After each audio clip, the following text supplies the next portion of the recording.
মাশাআল্লাহ, অনেক প্রশ্ন এসেছে দেখা যায়।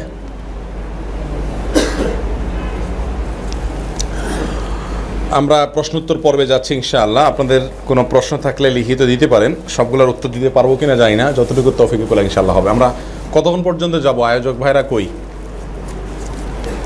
কত সময় পর্যন্ত যাব? আর কত সময় আছে আমাদের হাতে? 9টা পর্যন্ত? তাহলে আধা ঘন্টা আছে। মানুষ থাকবে না, সব পালাবে আবার। ঠিক আছে। আমি নারায়ণগঞ্জ থেকে আসছি, বহুত কষ্ট করে আসছি। ঢাকা শহরের ওই মাথা থেকে মাথা আসার চাইতে এখান থেকে চিটাং চলে যাওয়া অনেক ভালো। নতুন ড্রাইভার, রাস্তাঘাট দিয়ে আপনি কেবল ঘাম বাইরে গেছে গাড়ি চালাইতে। আল্লাহ তাআলা তৌফিক দান করুক। জাযাকুমুল্লাহু খায়রা।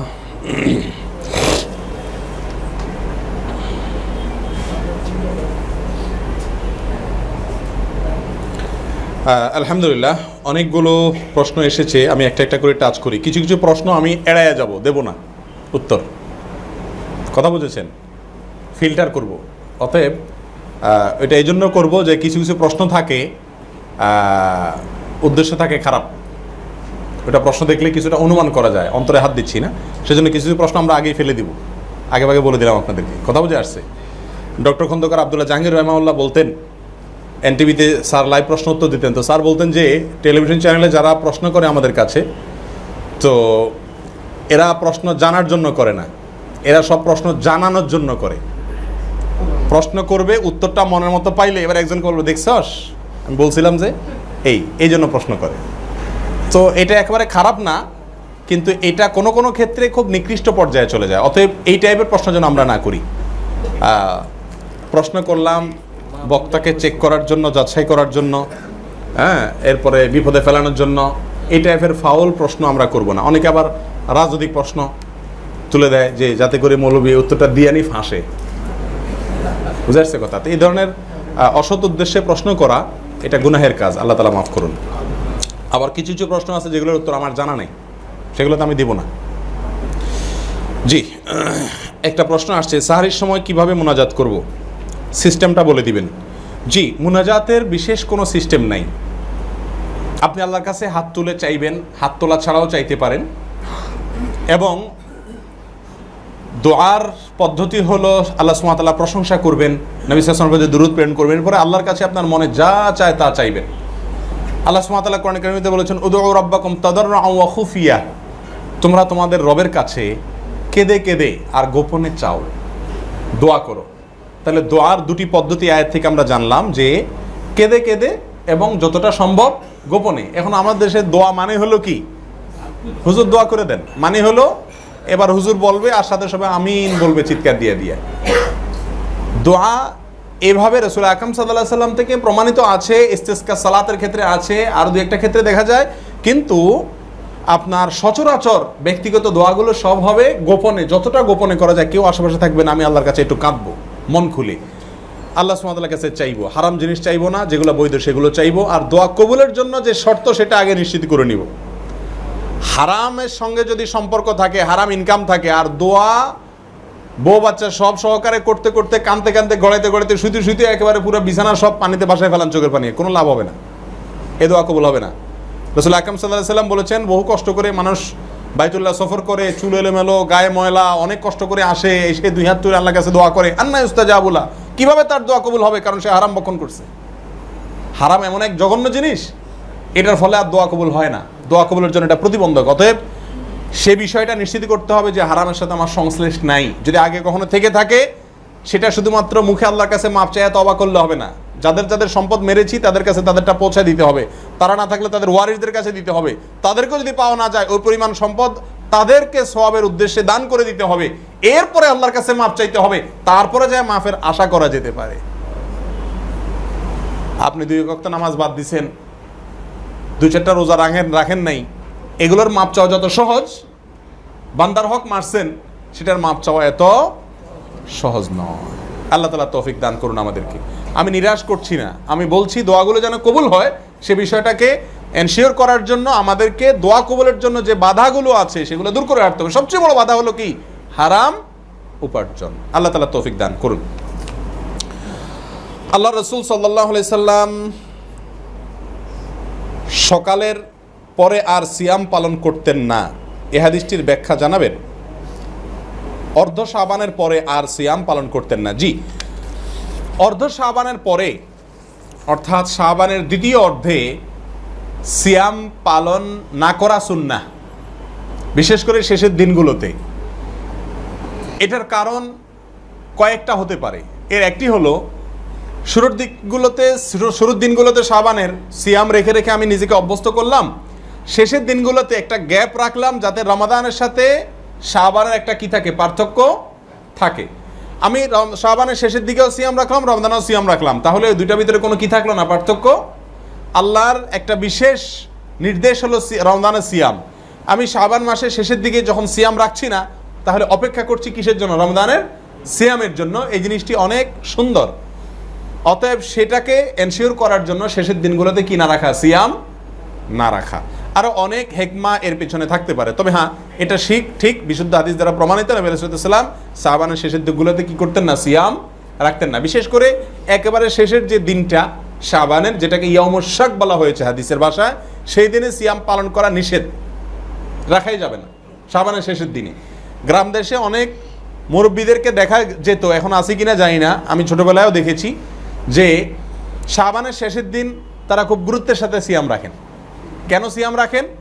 এই জন্য সিয়াম রাখেন যে চাঁদ দেখা কমিটি চাঁদ দেখছে, সে ঠিক দেখছে না ভুল দেখছে কে জানে, আমি সিয়ামটা রাখলাম, যদি চাঁদ উঠে থাকে তারা না দেখে থাকে তাহলে তো রমজান হয়ে গেল, আর না হলে শাবান হয়ে গেল। এরকম বাই চান্সের কোনো স্কোপ ইসলামে নাই।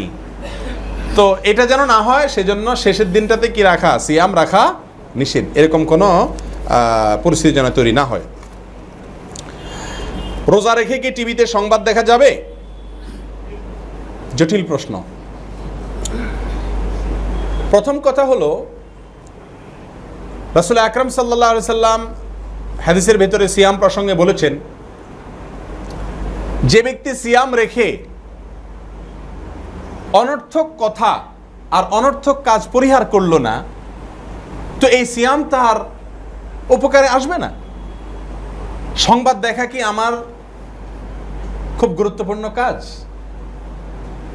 সংবাদ দেখার সাথে আমার কোনো বড় স্বার্থ সংশ্লিষ্ট আছে?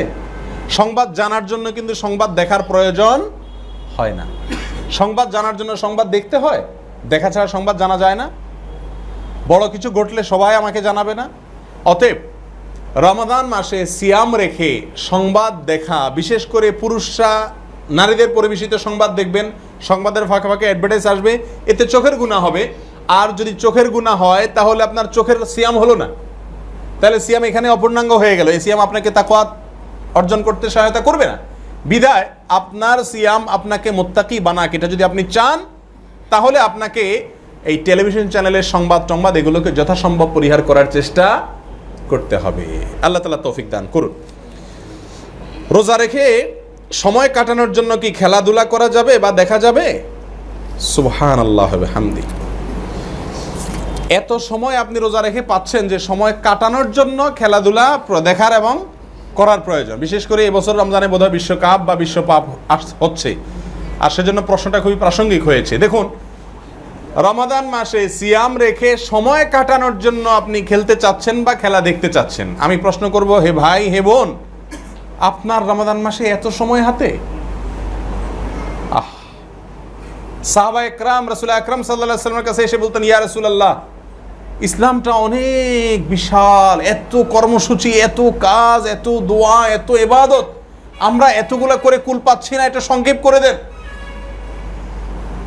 অর্থাৎ যে সময়টা তাদের হাতে আছে সে সময়ের ভেতরে ইসলামের সব নির্দেশগুলা মেনে সবগুলা করে কুলাতে পারছেন না, এই জন্য ইসলামকে সংক্ষেপ করার জন্য বহু সাহাবী এসে অ্যাপ্লিকেশন করছেন রাসূল আকরাম সাল্লাল্লাহু আলাইহি ওয়াসাল্লামের কাছে। আর আমরা এখন আলেমদের কাছে অ্যাপ্লিকেশন করি যে অনেক সময় হাতে, সময় কাটাবার জন্য একটু খেলাধুলা দেখা বা করার অনুমতি দেন। হুবহু উল্টা হয়ে গেল না? প্রিয় ভাই আমার, প্রিয় বোন আমার, একজন মুমিনের জীবনে যতক্ষণ নাকের ডগা নিঃশ্বাস থাকে, প্রতিটা সেকেন্ড তার জন্য গনিমত, সুবর্ণ সুযোগ। এটা বন্ধ হয়ে গেলে শেষ হয়ে যাবে। আফসোস করব, কিন্তু আর ইবাদতের সুযোগ, কামাই করার সুযোগ থাকবে না। অতএব খেলা দেখে আপনি সময় কাটাবেন কেন? হ্যাঁ, মানুষের বেঁচে থাকার জন্য বিনোদনের প্রয়োজন আছে। সবসময় ইবাদত করতে তো ভালো লাগবে না, কিছু সময়ের জন্য বিনোদন, সুস্থ এবং হালাল বৈধ বিনোদন যদি আপনার হাতের নাগালে থাকে আপনি সেটাকে গ্রহণ করুন। তবে খেলা দেখা এবং খেলাধুলা করার যদি পরিবেশ থাকে বৈধ পদ্ধতিতে আপনার বাসা বাড়িতে আঙ্গিনাতে, তো করেন, এটা নিষেধ না। রাসূল আকরাম সাল্লাল্লাহু আলাইহি ওয়াসাল্লাম করেছেন, আম্মা আয়েশার সাথে দৌড়াদৌড়ির প্রতিযোগিতা করেছেন, আপনি করেন এটা। আম্মা আয়েশা খেলা দেখতে চেয়েছেন, তিনি খেলা দেখিয়েছেন। সেই খেলা দেখানোর স্কোপ আর সুযোগ আজকের বাস্তবতায় নেই বললে চলে। এখন খেলা দেখা বলতে আমরা বুঝি টেলিভিশন স্ক্রিনে খেলা দেখা, সেখানে খেলার সাথে বহুত হারামও দেখতে আমাদেরকে হয়। বিধায় এখানে টেলিভিশনে খেলা দেখার কোনো সুযোগ নাই। আল্লাহ তাআলা আমাদের তৌফিক দান করুন বুঝার।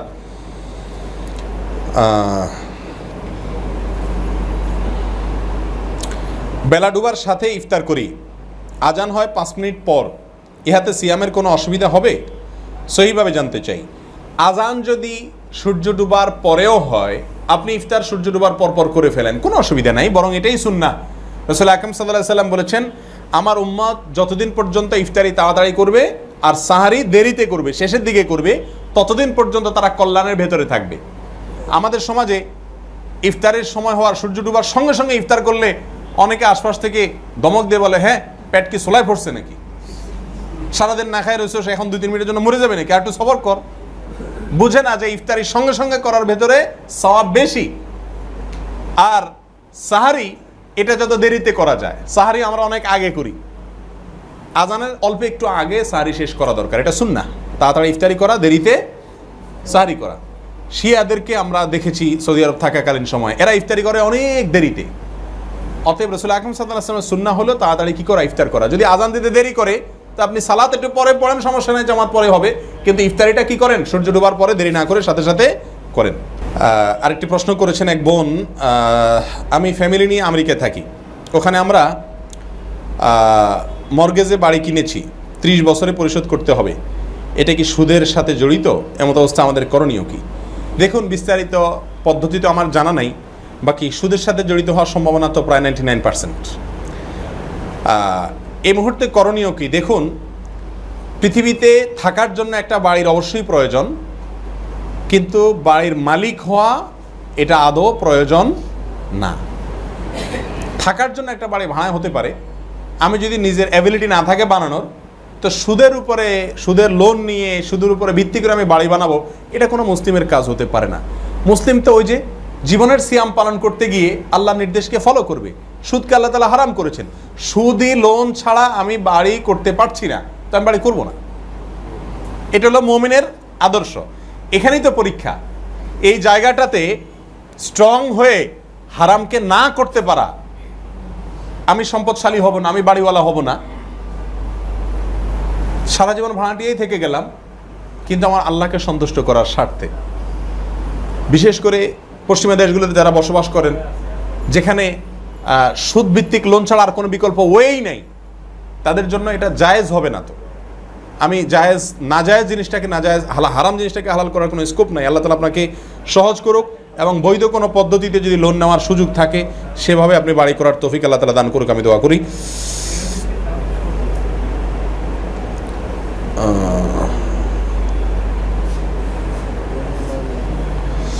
রমজানে দোয়া কবুলের সময়টা শুধু ইফতারের আগ মুহূর্ত নয়, বরং যতক্ষণ রোজা রাখে বা না ভাঙে তথা ইফতারের আগ মুহূর্ত পর্যন্ত থাকে, এ বিষয়ে আলোচনা করবেন। জি হ্যাঁ, হাদিসের ভাষা আমি উল্লেখ করেছি আমার আলোচনাতে।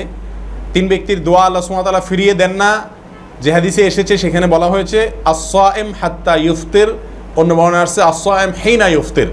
রোজাদার ব্যক্তি, সিয়াম পালনকারী ব্যক্তি ইফতার করার আগ পর্যন্ত তার দোয়া কবুল হতে থাকে, তার মানে সারাদিন দোয়া কবুল হয়, এই হাদিস দ্বারা বোঝা যায়। আর কোন কোন হাদিসের ভাষ্য হলো হিনা ইফতির, সিয়াম পালনকারী ব্যক্তি যখন ইফতার করে ওই সময়টাতে দোয়া কবুল হয়। তাহলে দুটোটা হাদিসকে সামনে রাখলে আমরা দেখি সিয়ামকারী ব্যক্তি সারাদিনই দোয়া কবুল হয়, এটা হলো মূল কথা। সেই সাথে ইফতারের আগ মুহূর্তটা, এটা যেহেতু শেষ মুহূর্ত দোয়া কবুলের জন্য, অতএব ওই টাইমটাতে আরও বেশি গুরুত্ব দিয়ে অবশ্যই কী করা উচিত, দোয়া করা উচিত। হ্যাঁ, এখানে আরেকটি প্রশ্ন আসছে যে এরকম অবস্থায় আমরা পরিবারের সবাইকে নিয়ে দলবদ্ধভাবে দোয়া করব নাকি যার যার দোয়া শেষে করব? উত্তর হলো অবশ্যই যার যার দোয়া শেষে করব, বাচ্চাদেরকে দোয়া শেখাবার জন্য যদি আপনার সাথে আপনি দোয়া করান তাহলে সেটা অবশ্যই বিধেয়, সেটাতে নিষেধাজ্ঞা নাই।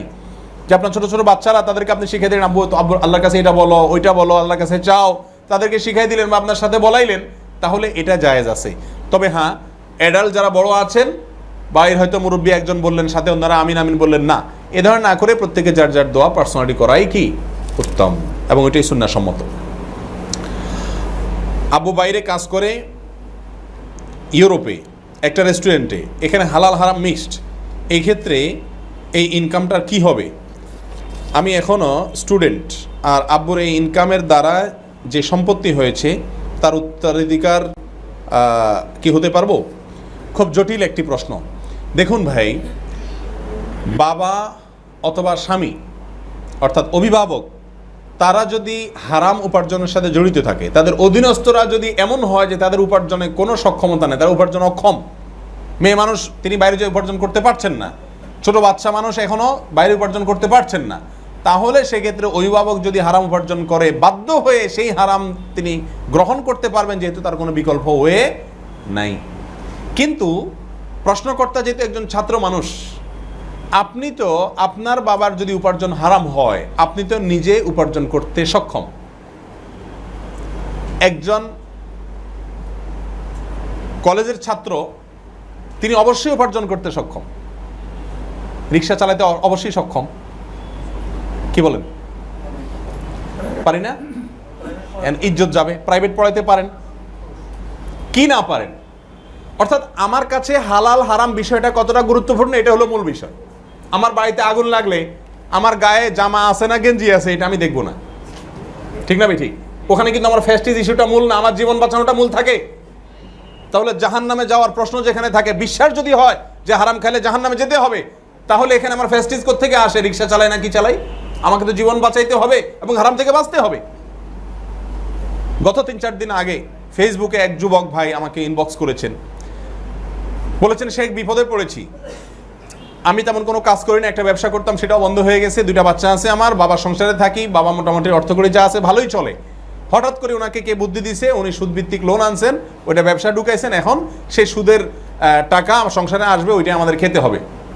তো বাবাকে বলে দিয়েছি, বাবা আমি আমার ওয়াইফ এবং বাচ্চা কাচ্চা সহকারে অজানার উদ্দেশ্যে বের হয়ে যাচ্ছি, কোথায় যাব জানি না, কোনো রাস্তাও নাই, চলে যাব, এটা ডিসিশন। এবং আসলেই সে যাবে, আমি তাকে ব্যক্তিগতভাবে চিনি, তার তাকওয়া এতটাই মজবুত, সে চলে যাবে, প্রয়োজনে বস্তিতে থাকবে, কোথাও চলে যাবে, কিন্তু সে হারাম খাবে না বাবার সংসারে থেকে।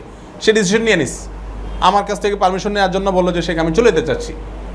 হ্যাঁ, হারাম যেখানে বাবা আমাকে হারাম খেতে বাধ্য করছে, আমি সেখানে হারাম ত্যাগ করতে বাধ্য। আল্লাহ নির্দেশ রক্ষা করতে গিয়ে লা তাআতা লি মাখলুকিন ফি মাসিয়াতিল খালিক, মা বাবার নির্দেশ মানতে আমরা বাধ্য, তবে আল্লাহর নির্দেশ অমান্য করে মা বাবার নির্দেশ মানতে বাধ্য না। ঠিকই সে যুবক সিদ্ধান্ত নিছে যে হ্যাঁ, পরিবার সহ আমি বের হয়ে যাব। তার একদিনের মাথায় আমাকে আবার সে বার্তা পাঠাইছে, শেখ আমার দৃঢ়চেতা সিদ্ধান্ত দেখে বাবা মা বুঝছেন যে হ্যাঁ সত্যি ছেলে বের হয়ে যাবে, এবং কোথায় যাবে জানেও না, কিন্তু সে হারাম খাবে না, সে চলেই যাবে। তারা আমাকে ভালো করে চিনে, সেজন্য বাধ্য হয়ে বাবা তওবা করেছেন, ওইটা ফেরত দিয়েছেন, সুদ থেকে ফিরে এসেছেন। গত সপ্তাহের ঘটনা। তাহলে আমার ছাত্র ভাই, আপনার ইমানি চেতনা কতটা দৃঢ়, এটার উপরে নির্ভর করবে আপনার বাবার সৎপথে আসা না আসা। আল্লাহ তাআলা তৌফিক দান করে এবং সহজ করুন আপনার জন্য। আরেক ভাই প্রশ্ন করেছেন, আসসালামু আলাইকুম, হাসান লিগারি হাদিসের উপরে আমল করা যাবে কিনা? আহলে হাদিস মসজিদগুলোতে এতেকাফ করা যায় এলাকা মসজিদ ছেড়ে? আমি প্রথম প্রশ্ন বুঝেছি, পরেরটা বুঝি নেই। দেখুন, হাসান লিগারি হাদিসের উপর আমল করা যায়, বিশেষ করে ফজিলতের ক্ষেত্রে, সাধারণ আমলের ক্ষেত্রে তো করাই যায়, কোনো অসুবিধার বিষয় না ইনশাআল্লাহ। আর নিজের এলাকার মসজিদ ছেড়ে অনেক দূরের মসজিদে এতেকাফ করা, এটা নাজায়েজ না, তবে অনুত্তম, এটা উত্তম নয়। উত্তম হবে নিজের এলাকাতে যে মসজিদটা আছে সেখানে যদি কোনো বড় শিরক এর সাথে ইমাম সাহেবরা জড়িত না থাকেন, বড় কোনো বেদাতের সাথে জড়িত না থাকেন, তাহলে নিজের এলাকাতে সালাত আদায় করা, নিজের এলাকাতে এতেকাফ করা, এটা উচিত, এলাকার হক। আর যদি মনে হয় যে না আমার ইবাদত বন্দেগীর জন্য এখানে পরিবেশ অনুকূল না, সেক্ষেত্রে আমি অন্য কোথাও যেতে চাচ্ছি, ভালো উদ্দেশ্যে, জায়েজ আছে ইনশাআল্লাহ। আমার কাকা শর্ষিনা পীর সাহেবের মুরিদ মাঝে মাঝে জোর করে আমাকে জিকিরের মাহফিলে নিয়ে যায়, আমার জন্য জিকির করা কি জায়েজ হবে? আপনাকে জোর করে জিকিরের মাহফিলে নিয়ে যায়, আপনার জন্য জিকির করা জায়েজ হবে কিনা? ভাই, জিকির তো না জায়েজ জিনিস না, আপনি সুন্নাহসম্মত জিকির করবেন, তারা লাফালাফি করবে, আপনি লাফালাফি করবেন না। তারা বেদাতি জিকির করবে, আপনি সুন্নাহসম্মত জিকির করবেন। যদি জোর করে নিয়ে যায়, আপনি যদি বাধ্য হন, কথাবার্তা দ্বারা প্রশ্ন যেহেতু লিখছেন নিজের হাতে, তাহলে নিশ্চয়ই বাচ্চা মানুষ না, আপনি অ্যাডাল্ট, তা আপনারা জোর করে কেমনে ধরে নিয়ে যান, এটা তো বুঝলাম না। একটা বুড়া বেটা জোয়ান তাগড়া ছেলে মানুষকে কিভাবে চাচা জোর করে ধরে নিয়ে যায়। যাই হোক, পরিবেশ পরিস্থিতি কী সেটা আমি বুঝছি না। যদি এমন হয় যে আপনি বাধ্য হয়েই যাচ্ছেন, তাহলে ইনশাআল্লাহ আপনারা যাওয়াতে গুনাহ হবে না। আর ওখানে যে আপনি কীভাবে জিকির করবেন, সুবহানাল্লাহ আলহামদুলিল্লাহ পড়বেন, তারা তাদের জিকির করবে। আল্লাহ তাআলা রক্ষা করুন, হেফাজত করুক। কেউ যদি রোজা রাখে কিন্তু নামাজ না পড়ে, তাহলে সেই রোজার মূল্য কত? মূল্যটা ঠিক কয় টাকা সেটা আমি বলতে পারবো না, আপনি মূল্য জানতে চেয়েছেন। তবে হ্যাঁ, এটা ঠিক আমাদের দেশের বাস্তবতা। বহু লোক রমজান মাসে সিয়াম পালন করেন, রোজা রাখেন, কিন্তু নামাজ পড়েন না। এই লোকগুলোর দৃষ্টান্ত আমি লুঙ্গি খুলে পাগড়ি বাঁধার সাথে দিব না, কারণ এখানে লুঙ্গি আর পাগড়ি বিষয় না। পাগড়ি তো ফরজ ওয়াজিব না, এখানে দুইটাই ফরজ, সিয়ামও ফরজ আর সালাত আদায় করাও কি ফরজ। এখানে আমি বলবো যে তিনি অর্ধেক ঢাকলেন আর অর্ধেক ঢাকলেন না, আসলটা বাদ দিয়া এই হাঁটুর নিচেরটা ঢাকলেন কিন্তু উপরেরটা খুলে রাখলেন। বিষয়টা এরকম হলো আর কি, কারণ সালাতের গুরুত্ব সিয়ামের চাইতে অনেক বেশি। অতএব সিয়াম পালন করলেন, তার মানে নিচেরটা ঢাকলেন, মানে এগুলো ঢাকলেন, আর উপরেরটা কি করলেন না, সালাত পড়লেন না, মানে উপরেরটা ঢাকলেন না। বিষয়টা এরকম হয়ে গেল আর কি। এই দৃষ্টান্ত আপনি তাকে পৌঁছায় দিবেন যদি এরকম কোনো ব্যক্তি সুনির্দিষ্ট আপনার কাছে জানা থাকে। আল্লাহ তাআলা আমাদেরকে হেদায়েত নসিব করুন। টুথপেস্ট দিয়ে ব্রাশ করলে কি রোজার ক্ষতি হবে এবং রক্ত বের হলে? টুথপেস্ট ব্যবহার করা যাবে কি না সিয়াম পালন করে? আরবের মাশায়েখদের মধ্যে থেকে অনেকে বলেছেন যাবে, আবার অনেক স্কলাররা বলেন যে এটা যাবে না, কারণ ওই টুথপেস্ট থুতুর সাথে কিছু ভিতরে যায়। তো উত্তম হলো ইখতিলাফ থেকে বের হয়ে আসা, টুথপেস্ট সিয়াম পালন অবস্থাতে ব্যবহার না করা। আমাদের আয়েশা রাদিয়াল্লাহু তাআলা আনহা বলেছেন, রাসূল আকরাম সাল্লাল্লাহু আলাইহি সাল্লামকে আমি সিয়ামরত অবস্থাতে এত বেশি মেসওয়াক করতে দেখেছি যে গুণে শেষ করা যাবে না। এখান থেকে বোঝা গেল রমাদানের স্পেশাল যে আমলগুলো আছে, যেগুলো রমাদানের জন্য স্পেশাল, তার ভিতরে একটা হলো কি অধিক পরিমাণে মেসওয়াক, নট অনলি মেসওয়াক, বেশি বেশি মেসওয়াক করা। তো আপনি যদি রমাদানে এই সুন্নার উপরে আমল করেন, তাহলে আপনার টুথপেস্ট ব্যবহার করার প্রশ্নটা আর আসবে না ইনশাআল্লাহ। অতএব সুন্নাটা জিন্দা করলে ইনশাআল্লাহ এটার প্রশ্ন অটোমেটিক চলে যাবে। একা একা ফরজ সালাতের বিস্তারিত জানতে চাই। একা একা ফরজ সালাতের বিস্তারিত কি জানবেন আমি বুঝতে পারিনি আপনার প্রশ্ন। একা একা যদি ফরজ সালাত পড়েন তাহলে সব কিছু একা একা করবেন। একা আর জামাতে সালাতের ভিতরে তো তেমন কোনো পার্থক্য নেই, একই জিনিস। কোন রোগকে সওয়াব মনে করা কি শিরক? ছোঁয়াচে মনে করা কি শিরক? আমার ভাই ও মা বসন্ত হয়েছে, তাহলে এটা কি ছোঁয়াচে না? দেখুন, রাসূল আকরাম সাল্লাল্লাহু আলাইহি সাল্লাম এক হাদিসে আসছে, তিনি বলেছেন ফিররা মিনাল মাজজুমে ফিরারাকা মিনাল আসাদি, কুষ্ঠরোগী থেকে এভাবে পালাও যেভাবে বাঘ দেখে পালাও। আবার তিনি এও বলেছেন লা আদওয়া ওয়ালা তুয়ারাতা, কোনো ছোঁয়াচে নেই। তাহলে দুইটা হাদিসকে আমরা পাশাপাশি রাখলে মনে হচ্ছে বাহ্যিকভাবে কন্ট্রাডিক্ট মনে হচ্ছে। আসলে একজন মানুষের শরীরে কোনো রোগ হলে সে রোগটা অন্য কোনো মানুষের মধ্যে যেতে পারে, এটা বৈজ্ঞানিকভাবে প্রমাণিত। আর রাসূল আকরাম সাল্লাল্লাহু আলাইহি সাল্লামের প্রথমোক্ত যে হাদিসটি বললাম, সেই হাদিস দ্বারাও মনে হচ্ছে যে এটা ইসলামের সাথে কন্ট্রাডিক্ট কোনো বিষয় না, এটা হতে পারে। তবে একজনের হলে সে রোগটা আমার অবশ্যই হবে এবং আমার মধ্যে চলে আসবেই, আর আসার ক্ষেত্রে তার সাথে থাকাটাই মূল ভূমিকা রাখছে এবং এটা আসাটা একরকম অবশ্যম্ভাবী, এই টাইপের মনে করাটা হলো ভুল এবং অন্যায় এবং নিজের আকীদার সাথে সাংঘর্ষিক। আমরা দেখি বসন্ত রোগ একসঙ্গে একই পরিবারের একজনের হয়েছে কিন্তু অনেকের হয়নি, আবার কয়েকজনের হয়েছে একজনের হয় না, এরকম হয় না? তাহলে বোঝা গেল ছোঁয়াচের অস্তিত্ব আছে, কিন্তু এটা কার্যকর সব ক্ষেত্রে সবসময় হওয়া জরুরি না। কিছু হলেই আমরা ছোঁয়াচের কারণেই হয়েছে সেটা না বলে আমরা সম্বন্ধ করব আল্লাহর হুকুম বা ফয়সালা হয়েছে সেজন্য। এটা হলো মুমিনের চরিত্র। আল্লাহ তাআলা তৌফিক দান করুন। তারাবির সালাত ফরজ, ওয়াজিব, সুন্নাহ নাকি নফল? তারাবির সালাত নফল এবং সুন্নাহ দুইটাই বলা যায়। নফল মানে এক্সট্রা, ফরজের অতিরিক্ত যেগুলো সবগুলোই কি নফল। সেই হিসাবে রাসূল আকরাম সাল্লাল্লাহু আলাইহি ওয়াসাল্লামের সুন্নাহ যেগুলো সেগুলোকেও কি বলা যায়? নফল বলা যায়। আর এক্সট্রা হিসাবে আমি পড়লাম কোনো নফল সালাত, সেটাও নফল। নফল মানে এক্সট্রা, অতএব তারাবি সালাতকে নফলও বলা যায়, আবার কি বলা যায়, সুন্নাও। সুন্নাত অবশ্যই, সেই সাথে নফলও। প্রথম রাতে তারাবির নামাজ পড়লে শেষ রাতে তাহাজ্জুদের নামাজ পড়া যাবে কি না? জি, অবশ্যই যাবে, কেন যাবে না। তবে শেষ রাতে যিনি আরও 2-4 রাকাত সালাত পড়বেন, তাহাজ্জুদ পড়বেন, কিয়ামুল লাইল করবেন, এরকম ইচ্ছা আছে, তিনি বিতিরের সালাতটা বাকি রাখবেন, তিনি শেষে বিতিরটা পড়বেন। কারণ রাসূল আকরাম সাল্লাল্লাহু আলাইহি ওয়াসাল্লাম বলেছেন, তোমাদের বিতির করবা তোমাদের রাতের শেষ সালাত, বিতিরের পরে আর কোনো সালাত হবে না, এরপরে হবে শুধুমাত্র ফজরের সালাত। অতএব যদি শেষ রাতে আপনি সালাত পড়তে চান রমজান মাসে, তারাবি পড়ার পরে আপনি বিতিরটা বাকি রাখবেন, অন্য 2-4 রাকাত পড়লে তারপরে আপনি বিতির পড়ে আপনার সালাত রাতের শেষ করবেন।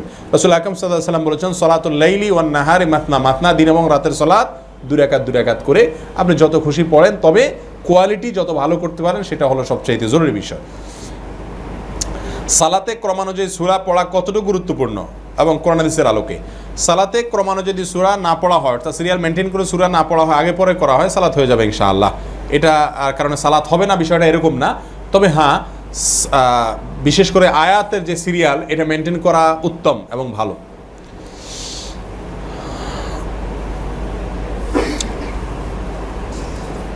অ্যালার্জি। আসসালামু আলাইকুম শেখ, মক্কার আজানের জবাব বাংলাদেশ থেকে দিলে কিভাবে হয়? কারণ মক্কা ও বাংলাদেশের সাথে সালাতের ওয়াক্তের পার্থক্য আছে। আজানের জবাবের সাথে ওয়াক্তের কোনো সম্পর্ক নাই। আজান শুনলে জবাব দিতে হবে। আমি যেখান থেকে আজানটা শুনছি, এমন হতে পারে সেখানে ওয়াক্ত হয়েছে, আমার এখানে ওয়াক্ত হয় নাই। রাসূল আকরাম সাল্লাল্লাহু আলাইহি সাল্লাম তার জীবনে একটা ঘটনা দেখা যায় যে, উপরে থাকা একজন মানুষ, তিনি দেখেছেন সূর্য ডুবে গেছে, তাকে বলেছেন তুমি ইফতার করো। নিচে থেকে আমরা দেখছি যে সূর্য ডুবে নাই, তাকে বলছে ইফতার করিও না। তাহলে একজন মানুষ মনে করেন পাহাড়ের উপরে আছে, সে দেখছে যে উপর থেকে হ্যাঁ সূর্য ডুবে গেছে, সে দিল আজান। আপনি নিচ থেকে দেখছেন যে এখনো সূর্য আছে, তাহলে আপনার জন্য তো সূর্য ডুবে নাই, তো তার আজানের জবাব আপনি দিতে পারবেন কি পারবেন না? আজানের জবাব দেওয়ার সাথে ওয়াক্ত হওয়ার সম্পর্ক নাই। মক্কার আজান যদি আমি সরাসরি শুনতে পারি লাইভ ব্রডকাস্টের মাধ্যমে, তাহলে আমি সেটার জবাব অবশ্যই দিতে পারি। রেকর্ডেড আজান না, লাইভ ব্রডকাস্ট যদি হয়, সেটার জবাব আমি দিতে পারি এবং দিলে ইনশাআল্লাহ সওয়াব অবশ্যই পাবো। কারণ হাদিসে এটা বলা হয়নি যে তোমারও সালাতের ওয়াক্ত হইতে হবে, আজানের জবাব দিতে হবে। এখানে ওয়াক্ত হওয়া, আপনার কাছে সালাতের ওয়াক্ত হয়েছে কিনা এটা বড় কথা না, যিনি দিচ্ছেন তিনি ওয়াক্ত মতো দিচ্ছেন কিনা আর আপনি সরাসরি শুনছেন কিনা, এটা হলো মুখ্য বিষয়। জি শেখ, আমার প্রশ্ন হলো, কোনো একজন আলেমের যদি মাসলা মাসাইল আরেকজন আলেমের সাথে মতের মিল না হয়, তাহলে কি সে আলেমের বিষয় ব্যক্তিগতভাবে যোগাযোগ করে বলা ভালো, না সভা সেমিনারে বলা ভালো? খুবই গুরুত্বপূর্ণ প্রশ্ন ভাই। যদি কোনো আলেম সাহেবের মাসআলা মাসাইলে কোনো ভুল থাকে, কোনো ত্রুটি হয়, সেক্ষেত্রে যদি বিষয়টা এরকম হয় যে তিনি কথার কথা এই মজলিসে ভুল করেছেন, এখন এই মজলিসে যদি ওনাকে বলে না দেওয়া হয়, তাহলে মজলিসে মানুষগুলো ভুল বার্তাটা নিয়ে চলে যাবে। তাহলে এই মজলিসেই ওনাকে বলা উচিত পার্সোনালি, যাতে করে উনি অন্যদেরকে কি করে দেন, সংশোধন করে দেন। পেছন থেকে হইচই করা যে না উনি এটা সঠিক বলেন, এটা ভুল বলছে, এটা উচিত না। এটা রাসূল আকরাম সাল্লাল্লাহু আলাইহি সাল্লামের যে আদর্শ, সেটার খেলাফ। আর যদি ভুলটা এমন হয় যে ব্যক্তিগত, তাহলে তো সেক্ষেত্রে পাবলিকলি বলার কোনো অপশনই নেই। আর যদি এমন হয় যে তিনি যে মজলিসে ভুল করেছেন, সেই মজলিসে তার মাধ্যমে সংশোধন করার উপায় নাই, কিন্তু এখন মানুষ কি হয়ে যাচ্ছে, গোমরাহ হয়ে যাচ্ছে তার দ্বারায়, তাহলে সেক্ষেত্রে অবশ্যই তার ওই মাসআলার বিরোধিতা করা জায়েজ আছে, বরং ওয়াজিব। কিন্তু তার নাম উল্লেখ না করে যদি করা যায়, অবশ্যই সেটা করতে হবে। নাম উল্লেখ না করে যদি সংশোধন করা যায় মানুষের, তাহলে সেটাই করতে হবে। আজকাল এইটাকে আমরা সবাই জানি যে কারোর ভুল ত্রুটি হলে, আকীদাগত ভুল বা মাসালাগত বড় কোনো ভুল যদি থাকে এবং তিনি সেটা প্রচার করেন মানুষের মধ্যে, তাহলে তার সেই ভুলের বিরুদ্ধে মানুষকে সচেতন করা জরুরি এবং এই গীবত করা ওয়াজিব। এই মাসআলা থেকে আমরা আজকাল এতটাই দুয়ার প্রশস্ত করে ফেলেছি যে এখন সমস্ত আলেমরা একে অন্যের, বা সমস্ত সবাই তো আর না, অনেক আলেমরাই সমস্ত আলেমদেরই নাম ধরে সমালোচনা করাকে কি মনে করেন, জায়েজ মনে করেন। এটা উচিত না। আপনি যদি তার নাম বলা ছাড়া বলেন যে অনেক আলেম এরকম বলে, তাতে যদি পাবলিক সংশোধন হয়ে যায়, তাহলে আপনি এই পদ্ধতি অবলম্বন করে তার নাম বলে তাকে ছোট করতে যাবেন না, এটা অন্যায়, এটা ভুল। রাসূল আকরাম সাল্লাল্লাহু আলাইহি সাল্লামের জীবনে দেখা যায় কোনো ব্যক্তি ভুল করেছেন, তিনি মিম্বরে এসে বলতেন, তোমাদের কি হলো যে আমি তোমাদের মধ্যে কাউকে কাউকে দেখি এমন এমন করে। তিনি চাইলে বলতে পারতেন নাম, কিন্তু বলেন না, কথাটা বলে দেন যাতে করে যার ভুলটা হয়েছে সে সংশোধিত হয়ে যায়, পাশাপাশি অন্যরাও সংশোধিত হয়ে যায়। এই জন্য কোনো আলেমের ভুল দেখলে তার নাম বলা ছাড়া যদি তার ভুলটাকে বলে সংশোধন করা যায়, অবশ্যই সেই পদ্ধতি অবলম্বন করা উচিত। কারণ কোনো মুসলমানের ইজ্জত এটা হারাম, এটাকে নষ্ট করা কি নাই, জায়েজ নাই। আল্লাহ তাআলা আমাদেরকে বুঝার তৌফিক দান করুন। তারাবির সালাত 8 বা 20 রাকাত নিয়ে কাদা ছোড়াছুড়ি না করে দেশের সকল হাফেজ ও মসজিদ কমিটির সদস্যদেরকে কি বলা যায় না যে সকল হাফেজ ধীরস্থিরভাবে তার তিল সহকারে দীর্ঘ সময় নিয়ে আমরা সালাত আদায় করব? অত্যন্ত চমৎকার প্রস্তাব। এই কথাটাই তো বলতে চাইছি আমরা। তারাবি সালাতের রাকাত 8 না 20, এই বিতর্কের চাইতে অনেক বেশি জরুরি, এটা কোনো বিতর্কের বিষয়ই হওয়া উচিত না। বরং হওয়া উচিত এটা, তারাবির সালাত কত ধীরস্থিরতার সাথে হওয়া উচিত, কত আস্তে আস্তে হওয়া উচিত, কত সুন্দর হওয়া উচিত। 8 পড়ছেন না 20 পড়ছেন মুখ্য নয়, মুখ্য হইল আস্তে পড়ছেন না জোরে পড়ছেন। যে বিষয় নিয়ে আওয়াজ ওঠার দরকার, আমাদের দেশের প্রায় ম্যাক্সিমাম মসজিদে তুফান মিলের যে তারাবির সালাত হয়ে থাকে, এটার বিরুদ্ধে আমাদের সোচ্চার হওয়া উচিত। এবং এটা যদি আমরা কথা বলি তাহলে হানাফি, আহলে হাদিস কারোর কোনো দ্বিমত থাকবে? সালাত হুড়োহুড়ি করে পড়া উচিত না, এই কথাকে মানে না এমন কোনো মুসলমান পৃথিবীতে আছে? তাহলে যেই জায়গাটাতে সবাই একমত, সেই জায়গাটাতে আমরা যদি কথা বলি তাহলে সমাজে কি হয়ে যাবে, সংশোধন ইনশাআল্লাহ হয়ে যাবে। সেটা না করে আমরা 8 আর 20 নিয়ে মত পার্থক্য করছি, অথচ 8 এবং 20 এর কোনোটিকেই হকপন্থী ওলামা একরামের কেউ বেদাত বলেন না, বরং সবগুলাকেই সুন্নাহর অন্তর্ভুক্ত বলেন। এটা ইজতিহাদ। ইমাম মালিক রাহিমাহুল্লাহ থেকে আরো বেশি প্রমাণ আছে। বিধায় 8 আর 20 মুখ্য না, মুখ্য হলো কতটা ধীরস্থিরতার সাথে আস্তে আস্তে পড়া হচ্ছে। জি, কেউ কেউ বলছে বাংলাদেশে আহলে হাদিসরা ধর্মনিরপেক্ষ রাজনীতির সাথে জড়িত, অথচ ডক্টর আসাদুল্লাহ গালিব স্যার ধর্মনিরপেক্ষবাদ সম্পর্কে বই লিখেছেন। এই ব্যাপারে আপনার মতামত জানতে চাই। একটা অ্যালার্জি চলে আসছে আমি পড়ার আগে, যেহেতু পড়ে ফেলছি সেহেতু বলি। দেখুন, প্রথম কথা হলো, আহলে হাদিস হয়ে গেলে তিনি ফেরেশতা হয়ে যাবেন, ব্যাপারটা তা না। আহলে হাদিস হয়ে তিনি ধর্মনিরপেক্ষ রাজনীতি করতে পারেন, আছে না নাই এরকম? আহলে হাদিস হয়ে তিনি টাকনুর নিচে প্যান্ট পরতে পারেন, আছে না নাই? আহলে হাদিস পরিবারে জন্ম হয়েছে, নামধারী আহলে হাদিস, কিন্তু আমলে হাদিসের উপরে নাই, এরকম আছে না নাই? তো সাধারণত সাধারণ চিত্রের ব্যতিক্রম তো থাকে সমাজে। আরে আহলে হাদিস তো পরের কথা, মুসলমান নামধারী শিরকে আকবর করছে, আছে না নাই? তাহলে এটা অস্বাভাবিক বিষয় না। তবে হ্যাঁ, এটাকে জেনারেলাইজ করে দুর্নাম করা বা বদনাম করা, যারা বেশিরভাগ ক্ষেত্রে শিরকের বিরুদ্ধে কথা বলে, শিরক থেকে বাঁচার চেষ্টা করে, তাদেরকে বড় শিরকে লিপ্ত, এই কথা ঢালাওভাবে যদি কেউ বলে সেটা অবশ্যই অন্যায় হবে। কিন্তু যদি বলে যে কেউ কেউ আছে করে, তাহলে সেটা অবশ্যই মিথ্যা নয়। কথা কি বুঝাতে পারছি? আল্লাহ তাআলা আমাদেরকে বোঝার তৌফিক দান করুন। না জেনে শিরক করলে কি মাপ পাওয়া যাবে? জি, না জেনে শিরক করলে যদি তওবা করেন জানার পরে, তাহলে মাপ পাওয়া যাবে ইনশাআল্লাহ। কিন্তু যদি আপনি তওবা না করে মারা যান, তাহলে কিন্তু মাপ পাওয়ার রাস্তা নাই। কেউ আমার কাছে 100 টাকা আমানত রাখলো এবং আমি সেই টাকা খরচ করে ফেললাম এবং পরে তাকে আমার অন্য টাকা হতে 100 টাকা দিলাম, তাতে কি কোনো সমস্যা? জি হ্যাঁ, সমস্যা। আমানতের সম্পদটা হুবহু ফেরত দিতে হয়, সেটাকে কি করা যায় না, আপনার চেঞ্জ বা পরিবর্তন করা যায় না। এখানে আপনার তওবা করা উচিত। আমাদের দেশীয় হিসাবে ফিতরার পরিমাণ কতটুকু? ফিতরার পরিমাণ তো কোনো দেশের জন্য আলাদা হয় না।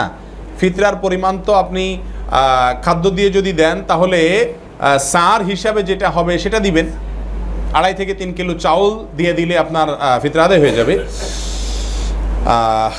দাড়ি কতটুকু রাখতে হবে, এর কোনো সীমা রাখা হাদিসে বলা হয় নাই। নবী সাল্লাল্লাহু আলাইহি ওয়াসাল্লাম বলেছেন, আফুল্লুহা, তোমরা দাড়িকে লম্বা করো, দাড়িকে তোমরা ছেড়ে দাও। দাড়িকে ছেড়ে দিতে হবে, অর্থাৎ দাড়িকে লম্বা করতে হবে, এটা হলো মূল বিষয়। কিন্তু নির্দিষ্ট কোনো পরিমাণ দূর থেকে দেখা যায় এই পরিমাণ রাখলে হবে, এরকম কোনো কথা নাই। বুখারী হাদিসে আসছে, আব্দুল্লাহ ইবনে ওমর রাদিয়াল্লাহু তাআলা আনহু 1 মুষ্ঠির পরে অতিরিক্ত অংশ কেটেছেন হজের সময়। বুখারীতে আসছে, এটা আব্দুল্লাহ ইবনে ওমর রাদিয়াল্লাহু তাআলা আনহু আমল পাওয়া যায়। কিন্তু রাসূল আকরাম সাল্লাল্লাহু আলাইহি ওয়াসাল্লাম থেকে কাটার বিষয়ে কোনো নির্দেশনা পাওয়া যায় না, বরং দাড়িকে লম্বা করতে বলা হয়েছে। অনেকগুলো প্রশ্ন একটা একটা করে, অনেকে 2-3টা করছেন, একটা করে দেই। রোজার নিয়ত কিভাবে করব? নাওয়াইতু আন আসুমা গাদান বলে। দেখুন, এ বিষয়ে বহু আলোচনা ইতিপূর্বে হয়েছে, লম্বা চড়া আলোচনার দরকার নেই। নিয়ত করা ফরজ, বলা ফরজ না। অন্তর দ্বারা নিয়ত করে আর মুখ দ্বারা নিয়তের কথা বলে, বলাটা এটা শরিয়া সম্মত না। অন্তর দ্বারা মুখ করতে হবে। আমি প্রশ্ন করব যে আপনি যে সিয়ামের জন্য নাওয়াইতু পড়তেছেন, আপনি দান সদকা করেন না? তো তো দান সদকা করার সময় বলেন নাওয়াইতু সদকা, এরকম দেখছেন কখনো? আপনি যখন গরিবরে 10টা টাকা দেন, এটা ইবাদত না? ইন্নামাল আমালু বিন্নিয়াত, সকল আমলে নিয়ত লাগে। তাহলে রোজাতে যদি নাওয়াইতু লাগে, তাহলে আপনি যখন ফকিরে 10 টাকা দিচ্ছেন, তাহলে আগে পড়লেন নাওয়াইতু সদকা। এরকম কেউ করে? কেউ করে না। তাহলে সেটা কি আমল হয় না? হয়, কারণ আপনি যখন দিচ্ছেন, আপনি উদ্দেশ্য আল্লাহকে খুশি করার জন্য গরিবকে দিচ্ছেন, আপনার মনে উদ্দেশ্য আছে, বাস নিয়ত হয়ে গেছে। আপনি সাহারি খেতে কেন উঠছেন? এটাই তো আপনার নিয়তের প্রমাণ করে যে আপনার অন্তরে রোজা রাখার ইচ্ছা আছে। অতএব মুখে সিয়ামের কোনো নিয়ত নাই। যদি রোজা রাখি এবং ঘুমে কাটাই কিন্তু ফরজ সালাত না পড়ি, তাহলে কি রোজা হবে? রোজা হয়ে যাবে, কিন্তু রোজাটা হবে হলে ওই যে একটু আগে যে এক্সাম্পল দিলাম সেরকম। কেউ নিচের অংশে কাপড় পরলো, উপরের অংশ খোলা রাখলো, এখন আপনি প্রশ্ন করলেন তাহলে কি নিচের অংশ কাপড় পরা হবে? আপনার প্রশ্ন অমূলক। নিচের অংশ কাপড় পরা হবে, তবে হ্যাঁ একটা থাকলো আর কি, সে বিষয়টা সেটা। আমি এটা বলতে পারবো না যে না উনি উপরের অংশে কাপড় পরেন নাই সেজন্য নিচের অংশ হয় নাই, সেটা বলতে পারবো না। রোজা রাখছেন, নামাজ পড়েন নাই, তাতে তার রোজা কি হবে? হ্যাঁ রোজা হবে, কিন্তু এই রোজা হওয়া ওই উপরের অংশ ন্যাংটা থাকার মতো আর কি। আল্লাহ তাআলা হেফাজত করুন। একজন আমার কাছ থেকে কিছু টাকা পেত, কিন্তু এখন তিনি মারা গেছেন, তাই আমি তাকে টাকা দিতে না পারায় খুবই অনুতপ্ত। এখন আমার কি করব? আমার কি ক্ষমা পাবো? জি, ক্ষমা এত সহজ না। ক্ষমা হলো আপনি ওই টাকা তার সন্তান সন্ততি এবং ওয়ারিসদের কাছে পৌঁছায় দিবেন। যদি সে মারা যেয়ে থাকে, যদি তাদেরকে খুঁজে পাওয়া অসম্ভব হয়, তাহলে সেই পরিমাণ টাকা গরিবকে দান করে দিবেন। ওই ব্যক্তি সওয়াব পাবে সেই আশায়, তার আমলনামা যোগ হবে, সে আশায় দান করে দিবেন, তাহলে ইনশাআল্লাহ আপনি মুক্ত হয়ে যাবেন।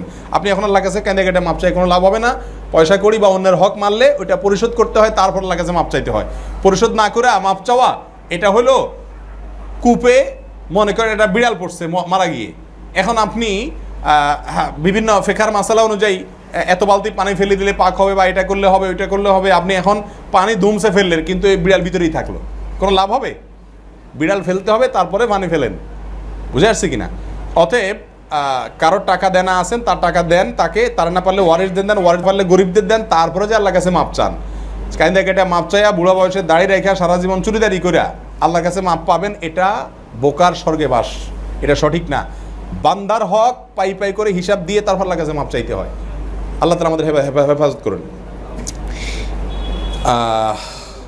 এত বড় প্রশ্ন, ইমাম মানে নেতা থাকে, তাকে মেনে চলবো। আমার প্রশ্ন হলো, আমি হানাফি মাযহাবের ইমাম, এর পেছনে নামাজ আদায় করলে আমার নামাজ হবে কি না? এখানে আমি তেনার মতো করে নামাজ আদায় করছি না। ইমাম মানে নেতা, এই জন্য তাকে মানতে হবে। আপনি এই জিনিসটাই ভুল বুঝছেন। ইমাম সম্পর্কে রাসূল আকরাম সাল্লাল্লাহু আলাইহি ওয়াসাল্লাম বলেছেন, ইন্নামা জুইলাল ইমামু লিইউতাম্মা বিহি। সালাতের জন্য যে ইমাম ধার্য করা হয়েছে, এই ইমাম ধার্য করা হয়েছে এই জন্য যে তাকে দেখে দেখে সে যখন করে তার পরে পরে যেন কাজগুলো করেন, এটা হলো উদ্দেশ্য, অন্য কোনো উদ্দেশ্য না। আপনি অক্ষরে অক্ষরে তাকে ফলো করবেন, তিনি ভুল করলেও আপনি ভুল করবেন, বিষয়টা সেরকম না। এখানে ইমাম যদি ভিন্ন মাযহাবের হয়, ভিন্ন দৃষ্টিভঙ্গির হয়, তার পেছনে সালাত আদায় করা যাবে কি না? অবশ্যই যাবে। যাবে না শুধু পড়তে হবে। যদি আপনি এরকম কজ দেখাইয়া জামাত ত্যাগ করে বাসায় একা একা নামাজ পড়েন, আপনি গুনাহগার হবেন। হাদিসে আসছে, সাল্লু খালফা কুল্লি বাররিন ওয়া ফাজিরিন, নেককার হোক আর বদকার হোক, ইমাম ভালো হোক আর মন্দ হোক, তার পিছনে সালাত আদায় করতে হবে। আর সেখানে মাযহাবী ইখতিলাফের কারণে সালাত আদায় করতে পারবেন কিনা এই প্রশ্ন রাখা একেবারেই অমূলক। জি, জোহর, আসর, এশা বা মাগরিবের সালাতের প্রথম রাকাত ছুটে যায়, তাহলে ইমামের সালাম ফেরানোর পরে যখন অবশিষ্ট রাকাত পড়ব, তখন কি সূরা ফাতিহার সাথে অন্য সূরা পড়া যাবে? হ্যাঁ, বিষয়টা বেশ বিস্তারিত এবং আলোচনা সাপেক্ষ। পড়া যাবে। আপনি জিজ্ঞেস করছেন যে পড়া যাবে কিনা, পড়লে যে গুনাহ হবে, হারাম হয়ে যাবে, সেটা এরকম না, পড়া যাবে। বাকি আলোচনা আরও অনেক বিস্তারিত আছে। আসসালামু আলাইকুম। নবী রাসূল সাল্লাল্লাহু আলাইহি সাল্লামের মৃত্যুর পর কী অবস্থায় আছেন? রাসূল আকরাম সাল্লাল্লাহু আলাইহি সাল্লাম মৃত্যুর পরে কী অবস্থায় আছেন? কি আজব প্রশ্ন, চিন্তা করেন। তিনি কি অবস্থায় আছেন আমি কিভাবে বলবো বলেন? চাঁদ দেখা নিয়ে অনেক কি প্রশ্ন বুঝে নাই। আমাদের করণীয় কি? চাঁদ দেখা কমিটি তাদের দায়িত্ব সঠিকভাবে পালন না করলে আমাদের করণীয় কি? দেখুন, চাঁদ দেখা কমিটি যদি চাঁদ দেখার ক্ষেত্রে ত্রুটি করে, সেক্ষেত্রে আল্লাহর কাছে তারা দায়ী হবেন, আপনি সরাসরি দায়ী হবেন না। তবে হ্যাঁ, চাঁদ দেখা সুন্নাহ আজকে একটা রোগে পরিণত হয়েছে আমাদের, যে আমরা চাঁদ দেখা কমিটির ডিসিশনের দিকে তাকায় থেকে আমরা কেউ চাঁদ দেখি না। রাসূল আকরাম সাল্লাল্লাহু আলাইহি সাল্লামের সুন্নাহ হলো চাঁদ দেখা, এবং চাঁদ দেখলে একটা দোয়াও শিখিয়ে দিয়েছেন তিনি, আল্লাহুম্মা আহিল্লাহু আলাইনা বিল আমনি ওয়াল ঈমান ওয়াস সালামাতুল ইসলাম রব্বি ওয়া রাব্বুকাল্লাহ। এটা চাঁদ দেখার দোয়া। অতএব আপনি চাঁদ দেখার দোয়া পড়বেন, চাঁদ দেখবেন। আজকাল কেউ চাঁদ দেখে না, সবাই দেখে টিভি, মোবাইল, ওই নিউজ দেখে আর কি। যে হেলাল কমিটি কি বলছে। আরে ভাই হেলাল কমিটি কি বলছে এটা পরে দেখেন না, আগে একটু চাঁদটা খোঁজেন। বলে ঢাকা শহরে চাঁদ খুঁজবো কেমনে, চারপাশে বিল্ডিং আর বিল্ডিং, ছাদে উঠে যান, খালি মাঠে যান, চেষ্টা করেন না, সওয়াব পাবেন তো। চাঁদ যদি দেখার চেষ্টাও করেন তবু একটা সুন্নাহ জিন্দা করার জন্য আমল করলেন। আর যদি চাঁদ দেখে যান দোয়া করলেন, না দেখলে চেষ্টা করার সওয়াব পাবেন ইনশাআল্লাহ। অতএব চাঁদ দেখা উচিত। আর হেলাল কমিটি যদি চাঁদ দেখা কমিটি যদি ভুল ডিসিশন দেয়, এর দায়ভার তাদেরকে বহন করতে হবে, আপনার ইনশাআল্লাহ দায়ভার বহন করা লাগবে না।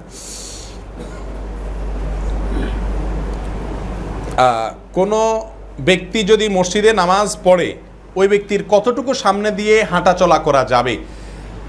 দেখুন, এ বিষয়ে রাসূল আকরাম সাল্লাল্লাহু আলাইহি ওয়াসাল্লামের হাদিসে সুস্পষ্ট কিছু বলা আছে বলে আমার জানা নাই। ওলামায়ে কেরামের কয়েকটি মত পাওয়া যায়। কেউ সালাত পড়ছে, আপনি তার সামনে দিয়ে হেঁটে যেতে বাধ্য, অন্য কোনো হাঁটার রাস্তা নাই, সেক্ষেত্রে আপনি কতটুকু দূর দিয়ে যেতে পারবেন? কেউ কেউ বলেছেন যে তার সেজদা পর্যন্ত যে এরিয়া আছে, এই এরিয়ার বাইরে দিয়ে আপনি যেতে পারবেন। আর কেউ কেউ আরও দূরের কথা বলেছেন। আবার অনেক ওলামায়ে কেরাম বলেছেন যত দূর দিয়ে গেলে ওই সালাত আদায়কারী ব্যক্তির ডিস্টার্ব হবে না, তত দূর দিয়ে আপনি চলবেন। তো এক্ষেত্রে সবচেয়ে নিরাপদ হলো যতটুকু দূর দেওয়া সম্ভব ততটুকু বেশি দূর দিয়ে যাওয়া, যাতে করে ওই ব্যক্তির সালাতে মনোযোগ নষ্ট না হয়। কিন্তু যদি আপনি করেন, তার সিজদার আওতার বাইরে দিয়ে চলেন, তাহলে মোটামুটি আশা করা যায় ইনশাআল্লাহ আপনি গুনাহ থেকে বেঁচে যাবেন। এক্ষেত্রে একটা কথা মনে রাখা দরকার, তা হলো এক্ষেত্রে 3টা পদ্ধতি আছে। হাদিসে নিষিদ্ধ পদ্ধতি হলো ক্রস, মুরুর বলা হয়েছে যেটাকে, অর্থাৎ একজন নামাজ পড়ছেন, আপনি এক পাশ থেকে আরেক পাশে গেলেন, ক্রস করলেন, এটা নিষেধ। কিন্তু আপনি ওই ব্যক্তির বরাবর সামনে বসে আছেন, সেখান থেকে আপনি ডানে অথবা বামে সরে গেলেন, এটা কিন্তু নিষেধ না। অনেকে বসে থাকে, হ্যাঁ, অন্যদের চলাচলের সুবিধার জন্য আপনি বসে আছেন, সেটা খুব ভালো। কিন্তু আপনি যদি মনে করেন যে বেটা আমার পিছনে খুঁটে গাড়াই দিছে, এখন আমি সরতেও পারতেছি না, বারবার তাকাচ্ছেন আর কই মাছের মাথা চাপাচ্ছেন, এটা উচিত না। এটা আপনি মাসালা না জানার কারণে আপনি নিজে মাথা মানে কই মাছের মাথা চাপাচ্ছেন, দরকার নেই মাথা চাপানেন। আপনার বরাবর পিছনে কেউ সালাত আদায় করছে, আপনি ডানে অথবা বামে কি করেন, হেঁটে চলে যান, এটা জায়েজ আছে।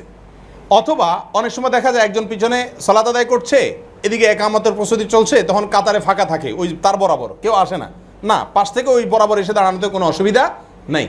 মুরুর হাদিসে নিষেধ। মুরুর মানে হলো ক্রস, এক পাশ থেকে আরেক পাশে যাওয়া, তার সামনে যেয়ে দাঁড়িয়ে যাওয়া অথবা সামনে থেকে সরে যাওয়া, এটা কিনা নিষিদ্ধ না। কোরআন হেদায়া টিভি চ্যানেল, এটাই দেখা যাবে কিনা? হেদায়া টিভি চ্যানেল কি, কোরআন টিভি চ্যানেল কি আমি জানি না, যার কারণে উত্তর দিতে পারতেছি না। মানে এগুলো কি, কাদের চ্যানেল বা কি দেখানো হয়? যদি ভালো কিছু হয়, ভালো চ্যানেল হয়, তাহলে দেখতে পারেন। আর যদি বেদাতি বা খারাপ কিছু থাকে তাহলে দেখা যাবে না। আমি কোনো মহিলা অথবা মেয়েকে সালাম দিতে পারবো? কোন মহিলা অথবা মেয়েকে সালাম দিতে পারবো? দেখুন, আপনি সালাম দিবেন আপনার মাকে, আপনার বোনকে, যাদের সাথে আপনার পর্দা করা জায়েজ আছে তাদেরকে, যাদের সাথে আপনি দেখা করা জায়েজ আছে তাদেরকে আপনি সালাম দিবেন। এছাড়া অন্য মেয়েদেরকে সালাম দেওয়া নিয়ে অনেক ওলামায়ে কেরাম বলেছেন, যদি ফিতনার আশঙ্কা না থাকে এমন জায়গায় সালাম দিবেন। ফিতনার আশঙ্কা বুঝেছেন তো? মানে আপনার সালামের জবাবে তিনি আবার জবাব দিলেন, রিপ্লাই দিলে আপনার মনের ভিতরে কোনো বাজে চিন্তা আসবে না, তার সাউন্ডে বা আশপাশে মানুষের ফিতনা পতিত হওয়ার কারণ হবে না, এরকম কোনো আশঙ্কা যদি না থাকে তাহলে আপনি দিতে পারেন। কিন্তু এরকম শঙ্কা আজকাল বিশেষ করে মেয়েদের বিষয়ে ছেলেরা এতটাই দুর্বল যে আওয়াজ তো বহুত দূরের কথা, কাপড় চোপড় জুতা এটা দেখলেও বাজে চিন্তা করে, এবং মানুষের ভিতরে পশুত্ব এতটাই উদ্গ্রীব হয়ে গেছে যে এখন এই সমস্ত ক্ষেত্রে নিরাপদ থাকা খুব কঠিন। যদি এমন হয় যে সালাম দিলে আমি ফিতনার পতিত হবে, ফিতনা আশঙ্কা হবে, তার আওয়াজ শুনে আমার ভিতরে বাজে চিন্তা আসবে, তাহলে সেক্ষেত্রে আমরা সালাম দিব না। তবে সালাম মৌলিকভাবে দেবো মাহরামদেরকে, যাদের সাথে দেখা করা কি আছে, জায়েজ আছে, বাসা বাড়িতে তাদেরকে। আসসালামু আলাইকুম, ইসলামে দলাদলি করা নিষেধ। আর পড়লাম না, বিশাল বড় অ্যালার্জি। আমার বাবা মা অসুস্থ, সিয়াম পালন করা সম্ভব না, তাদের সিয়ামের কি ফিদিয়া কতটুকু, কখন কাদেরকে দিব, অনুগ্রহ করে বলবেন। আপনার বাবা মা যদি অসুস্থ হন এবং আপাত দৃষ্টিতে তাদের আর সুস্থ হওয়ার লক্ষণ নাই, বার্ধক্যজনিত অসুস্থতা, তাহলে প্রত্যেকটা সিয়ামের জন্য একজন করে মিসকিনকে খাওয়াবেন। একজন করে মিসকিনকে খাওয়ানোর হয় খাওয়াবেন, আর নাহলে খাদ্য দিয়ে দিবেন। 30 রোজার জন্য 30 জন মিসকিনকে খাবার দিয়ে দিবেন অথবা খাদ্য দিয়ে দিবেন। সেটা আপনি রমজান মাসে দিতে পারেন, রমজানের পরেও দিতে পারেন, অর্থাৎ সাথে সাথেও দিয়ে দিতে পারেন অথবা শেষেও দিতে পারেন, আপনি আদায় করলেই হবে। উভয় দুইজনের পক্ষ থেকে 2 জন মিসকিনকে খাবার দিতে হবে। হযরত মুহাম্মদ সাল্লাল্লাহু আলাইহি সাল্লাম তারাবির সালাত জামাতে মাত্র 3 দিনে 8 রাকাত করে আদায় করেছেন বলে আমরা জানি। তবে আমরা তারাবির সালাত 30 রোজা পর্যন্ত জামাতে আদায় করার দলিল কি? প্রথম কথা হলো রাসূল আকরাম সাল্লাল্লাহু আলাইহি সাল্লাম তারাবির সালাত 8 রাকাত পড়েছেন। এটা আপনি কিভাবে জানলেন, কোথায় পাইছেন? হ্যাঁ, আম্মা জানা সাল্লাল্লাহু আলাইহি যে হাদিসটি বুখারীতে আসছে যে রমজানের বাইরে নবী আলাইহিস সালাম রাতের সালাত 8-এর বেশি কখনো পড়তেন না। এটা একটা কমন বিষয়, কিন্তু রমজানকে ফিক্স করে তারাবির নাম দিয়ে আপনি রাকাত সংখ্যা ঠিক করে দিচ্ছেন, এরকম কোনো হাদিসে স্পষ্ট আসে নাই। এরপরে আসেন তারাবির সালাত রাসূল আকরাম সাল্লাল্লাহু আলাইহি ওয়াসাল্লাম জামাতে পড়েন না, আমরা কেন পড়ছি এর কজ নেবেন, এর উত্তর নেন। রাসূল আকরাম সাল্লাল্লাহু আলাইহি ওয়াসাল্লাম বলেছেন, আমার পরে তোমরা আবু বকর ওমরের অনুসরণ করিও। কথাটা কার? রাসূল আকরাম সাল্লাল্লাহু আলাইহি ওয়াসাল্লাম। তিনি যেহেতু বলেছেন আমার পরে তোমরা আবু বকর ওমর অনুসরণ করিও, তাহলে রাসূল আকরাম সাল্লাল্লাহু আলাইহি ওয়াসাল্লামের পরবর্তীতে ওমর রাদিয়াল্লাহু তাআলা আনহুর যুগে সাহাবীরা জামাতে সালাত আদায় করেছেন, এবং এই ব্যাপারে একজন সাহাবীও ব্যতিক্রম ছিলেন না, ভিন্ন ছিলেন না, সবাই জামাতে সালাত আদায় করেছেন। তাহলে রাসূল আকরাম সাল্লাল্লাহু আলাইহি ওয়াসাল্লাম যে বলেছেন যে আমার পরে আবু বকর ওমর অনুসরণ করিও, এক্ষেত্রে আবু বকর অনুসরণ করাতে আমরা বেদাত করছি না বা কোনো অন্যায় করছি না। আজকাল এমন কিছু মূর্খের আবির্ভাব হয়েছে যারা তারাবির সালাতকে বেদাত বলে এবং নাউজুবিল্লাহ বলে ওমর রাদিয়াল্লাহু তাআলা এই বেদাত আবিষ্কার করছেন। মানে বেয়াদবির কোন পর্যায়ে গেলে আল্লাহ রাসূল সাল্লাল্লাহু আলাইহি ওয়াসাল্লামের খলিফা বেদাত আবিষ্কার করছে, সব সাহাবী বেদাত করছে, উনি সুন্নি হয়ে গেছে। তো ইসলাম এত বেশি বুঝে ফেলানো, এটা লক্ষণ খুব খারাপ। আল্লাহ তাআলা আমাদেরকে বোঝার তৌফিক দান করুন। তবে হ্যাঁ, তারাবির সালাত জামাতে পড়তে আমরা কেউ বাধ্য না, কেউ যদি একা একা আদায় করে বাসায় কোনো অসুবিধা নেই। রমজান মাসে শয়তান বেঁধে রাখা হয়, বেঁধে রাখা হলে মানুষকে ধোঁকা দেয় কিভাবে? ভাই, এসব তো পুরান কথাবার্তা। তারপরে প্রশ্ন করেছেন শয়তান বেঁধে রাখলে তারপর আবার ধোঁকা দেয় কেমনে? ফ্যানের সুইচ বন্ধ করার পরেও কিছুক্ষণ চলে কি চলে না? আগের গতিতে চলে না, কিন্তু কিছুক্ষণ তো শয়তান যে ডোজ দিয়ে গেছে রমজানের আগে, ওই ডোজ রমজান মাসে কিছুটা থাইকা যায় অনেক সময়। এক আর দ্বিতীয় উত্তর হলো শয়তান বাঁধছে, নফস তো বাঁধে নেই। মানুষকে মন্দ কাজের নির্দেশ শুধু শয়তানই করে না, শব্দ শয়তানকে দিয়েন না, আপনার নিজের নফসও মন্দ কাজের জন্য কি করে? প্ররোচিত করে। কোরআনে কারীমে আল্লাহ সুবহানাহু ওয়া তাআলা স্পষ্টভাবে বলেছেন ইন্নান নাফসা লাআম্মারাতুম বিসসু, মন্দ কাজের নির্দেশ করে কে? প্রত্যেকটা মানুষের প্রবৃত্তি। আপনার শয়তানকে বাঁধছে, বর্ডারে বাঁধছে, কিন্তু ভেতরটা তো অবশ্যই আছে। এই জন্য কিছু কিছু দুষ্টামি এবং খারাপ কাজ আমরা দেখতে পাই। তারাবির নামাজ না পড়লে গুনাহ হবে কি না? না পড়লে গুনাহ হবে সেটা বলা যাবে না, তবে ইচ্ছাকৃতভাবে সালাত মানে তারাবির সালাত ত্যাগ করা উচিত না। হ্যাঁ, মাঝে মধ্যে আপনি বাদ দিলেন কোনো কারণে, যে অসুবিধা হবে না, ইনশাআল্লাহ রোজা হয়ে যাবে। অনেকে তারাবির নামাজ পড়তে না পারলে রোজা রাখে না। অনেক যুবক পোলাপান জিজ্ঞেস করে রোজা রাখোস না কেন? তারাবি পড়তে হয় না আজকে। তো এটা মূর্খতা আর কি, সোজা কথা। আল্লাহ হেফাজত করুক। তারাবি না রাখা জরুরি, তারাবি জরুরি না, কিন্তু রোজা রাখা কি জরুরি? তারাবি ছাড়াও রোজা রাখা যায়। 5 ওয়াক্ত নামাজ, তবে সাথে সুন্নত নামাজ না পড়লে গুনাহ হবে কিনা? 5 ওয়াক্ত নামাজের সাথে সুন্নত নামাজ না পড়লে রাসূল আকরাম সাল্লাল্লাহু আলাইহি ওয়াসাল্লাম যে জিনিসগুলো নিয়মিত করতেন সেগুলো বিনা কারণে ছাড়া উচিত না কোনো মুসলমানের জন্য। তবে যদি কখনো কদাচিৎ ছুটে বা বাদ যায়, তাতে গুনাহ হয়ে যাবে, কবিরা গুনাহ হয়ে যাবে, এরকম বলাও যাবে না। আমাদের দেশে যে সময় ইফতার করি তা কতটুকু সঠিক সময় জানালে খুশি হবে ইনশাআল্লাহ। সঠিক সময় তো হলো সূর্য ডুবার পরে। আপনি যখন নিশ্চিত হবেন সূর্য ডুবে গেছে, তখন কি করবেন? ইফতার করবেন ইনশাআল্লাহ। যে সন্তানের, হ্যাঁ, আজান হোক আর না হোক, আজানের সাথে সম্পর্ক নেই, সম্পর্ক হলো সূর্য ডুবার সাথে। আজান মুয়াজ্জিন সাহেব একটু পরেও দিতে পারে, মুয়াজ্জিন সাহেব তো ইফতার করে তারপর আজান দেয় সাধারণত। তাহলে মুয়াজ্জিন সাহেবের আজান মূল বিষয় না, মূল বিষয় হলো মানে সূর্য ডুবছে এটা নিশ্চিত হয়ে গেলে আপনি ইফতার করে ফেলবেন। যে সন্তানের আকিকা করা হয় না বা বাবা মা কোনো কারণে সন্তানের আকিকা দিতে পারে না, সেই সন্তানের দোয়া বাবা মা পায় কিনা? অবশ্যই পাবে। সন্তানের আকিকা যদি বাবা মা দিতে না পারে, তাহলে ওই সন্তানের দোয়া নাকি বাবা মা পাবে না, এরকম প্রশ্নকর্তার প্রশ্ন দ্বারা বোঝা আছে এরকম কোনো রসম রেওয়াজ বা কোনো ধারণা কোথাও আছে। এটা ভুল ধারণা। তাহলে গরিব মানুষ যাদের আকিকা দেওয়ার সামর্থ্য নাই, এরা জীবনে ছেলে মেয়ের দোয়া পাবে না, এটা তো আজগুবি কথাবার্তা না, এটা ঠিক না, ভুল কথা। খুব বেশি লম্বা প্রশ্ন, সময় কম। আসসালামু আলাইকুম হযরত, শবে বরাতকে অনেকে বেদাত বলে, এটা কি ঠিক? শবে বরাতকে বেদাত বলে? হ্যাঁ, শবে বরাত এটা তো বেদাত। শবে বরাত এই শব্দ কোরআন হাদিসে কোথাও আসে নাই। শব্দ হলো লাইলাতুন নিসফি মিন শাবান। হ্যাঁ, তবে হ্যাঁ, শবে বরাত বা লাইলাতুন নিসফি মিন শাবান, এই রাতে রাসূল আকরাম সাল্লাল্লাহু আলাইহি ওয়াসাল্লামের একটি হাসান সূত্রে হাদিস দ্বারা বোঝা যায় মানুষকে আল্লাহ সুবহানাহু ওয়া তাআলা সাধারণ ক্ষমা ঘোষণা করেন। এই জন্য ইবনে তাইমিয়া রাহিমাহুল্লাহ বলছেন এই রাতের ফজিলত আছে। কিন্তু এই রাতকে কেন্দ্র করে আমাদের দেশে যা হয় সেটার ম্যাক্সিমাম বিষয়কে বেদাত না বলে কোনো উপায় নাই। যেমন মসজিদে একত্রিত হতে হয়, না হলে ইমাম সাহেবের চাকরি থাকবে না, তারপরে দলবদ্ধভাবে দোয়া করতে হয়, এবাদত বন্দি করতে হয়। কবর জিয়ারত সম্পর্কে তো আশরাফ আলী থানভী রাহিমাহুল্লাহ এমদাদুল ফতোয়া কিতাবে লিখেছেন যে এর কোনো ভিত্তি নাই, এটা জাল হাদিস। এ হাদিসের অবস্থা এত খারাপ যে এটাকে মওযু বলা যায় রীতিমতো। অতএব সবরাতকে কেন্দ্র করে যা হচ্ছে আমাদের সমাজে, এই যে হালুয়া রুটি শহর এগুলো বেশিরভাগই ভিত্তিহীন এবং এগুলো সব মনে করলে অবশ্যই বিদাত এটা। তবে হ্যাঁ, যেটুকু ফজিলত প্রমাণ আছে শুধু এটুকুই বলা যাবে, এর বাইরে না। আল্লাহ তাআলা হেফাজত করুক। সালাতে সিয়ামরত অবস্থায় দাঁত ব্রাশ করা যাবে কিনা গেছে উত্তর। বাচ্চাদের খেলার জন্য খেলনার পশু পাখি যেমন বিড়াল, বাঘ, হাতি অথবা পুতুল দেওয়া জায়েজ কিনা, এতে করে রহমতের ফেরেশতা ঘরে ঢুকবে কিনা। দেখুন, আয়েশা রাদিয়াল্লাহু তাআলা আনহা সহ সাহাবা একরামের একাধিক সদস্যকে দেখা গেছে ছোট ঘোড়া দিয়ে বা বিভিন্ন জীবজন্তু দিয়ে, পুতুল দিয়ে তারা খেলেছেন। রাসূল আকরাম সাল্লাল্লাহু আলাইহি সাল্লাম নিষেধ করেন নাই। এই জন্য যদি এটা অপমানিত অবস্থায় থাকে, এটাকে শোকেসে রাখা না হয়, খুব সম্মানজনক অবস্থায় রাখা না হয়, তাহলে এটা জায়েজ আছে। তবে অবশ্যই পরিহার করা ভালো, বিশেষ করে এই জন্য যে আমরা এটাকে একটা পর্যায়ে কী করি, শোকেসে উঠাই। আর তাছাড়া আজকাল বিশেষ করে নানাভাবে প্রতিমা পূজা আমাদের সমাজে প্রবেশ করতেছে, নানাভাবে। অতএব যথাসম্ভব এগুলো থেকে দূরে থাকা উচিত, যদি আমাদের শিরকের দুয়ার এগুলোকে খুলে দেয়। দুটি বাচ্চা হওয়ার পর যদি কেউ কয়েক বছরের জন্য জন্ম নিয়ন্ত্রণ পদ্ধতির মাধ্যমে বাচ্চা না নেয়, এটা কি জায়েজ আছে? উল্লেখ্য সাময়িক সময়ের জন্য জন্ম নিয়ন্ত্রণ পদ্ধতির কথা বলা হচ্ছে। জি হ্যাঁ, সাময়িক সময়ের জন্য জন্ম নিয়ন্ত্রণ পদ্ধতি জায়েজ আছে শর্ত সাপেক্ষে। তা হলো, কেন করছেন জন্ম নিয়ন্ত্রণ? যদি এই জন্য হয় যে ইনকাম কম, এখন খাওয়াতে পারবেন না, তাহলে হারাম। আল্লাহ সুবহানাহু ওয়া তাআলা কোরআনে স্পষ্টভাবে বলেছেন যে তোমরা লা তাকতুলু আওলাদাকুম খাশিয়াতা ইমলাক, খাদ্যের অভাবে বাচ্চাদেরকে হত্যা করিও না, তোমরা ভ্রূণ হত্যা করিও না। নাহনু নারযুকুহুম ওয়া ইয়াকুম, আমি তাদেরকে তোমাদের সবাই রিজিক দিব। রিজিকের অভাবে, পয়সার অভাবে, বেতনের অভাবে, টাকা কম, আয় কম, সেজন্য সন্তান এখন নেব না, এটা যদি হয় তাহলে এটা হারাম হবে।